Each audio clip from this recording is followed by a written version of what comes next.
I am sure you are also making a mistake like me. राति सुत्ने बेलामा social media चलाउँदै निदाउने वा अलार्म राखेर फोनलाई सिरानीमा च्यापेर सुत्ने वा फोनमा फुल चार्ज होस् भनेर राति सुत्ने बेलामा फोनलाई चार्जमा राखेर सुत्ने। Research found this is completely blunder. It's not just a mistake, it's blunder. जब फोनमा वाइफाई वा मोबाइल डेटा अन हुन्छ, फोनले continuously radio waves transfer and receive गरिरहेको हुन्छ। वाइ ह्युमन शुड स्लिप भन्ने कुरा थाहा छ नि हामीलाई। सुत्नु भनेको नट जस्ट हात खुट्टा जस्ता एक्सटर्नल अर्गनलाई रेस्ट दिनु। सुत्दा अत्यावश्यक बाहेक अरु इन्टर्नल अर्गनले पनि रेस्ट पाउनु पर्छ।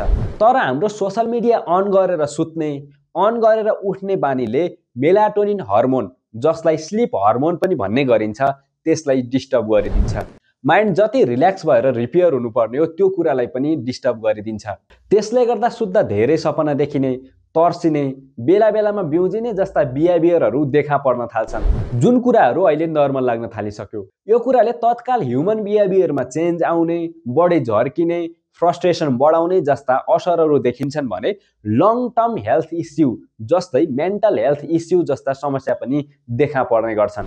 त्यस्तै मोबाइल चार्जिङमा राखेर नजिकै सुत्दा इलेक्ट्रिक फिल्ड र हिट रेडिएसनले घेर्ने भएकाले हामीलाई चाहिने जति रेस्ट नपुग्ने हुन्छ। रिसर्चले केही सोलुसन पनि रिकमेन्ड गरेको छ, जस्तै सुत्दाखेरि फोन अफ गरेर सुत्ने, त्यस्तो गर्न नसके फोनलाई फ्लाइट मोडमा राखेर सुत्ने, वा त्यस्तो पनि गर्न नसके फोनको वाइफाई र मोबाइल डेटा अफ गरेर आफूभन्दा टाढा राखेर सुत्ने।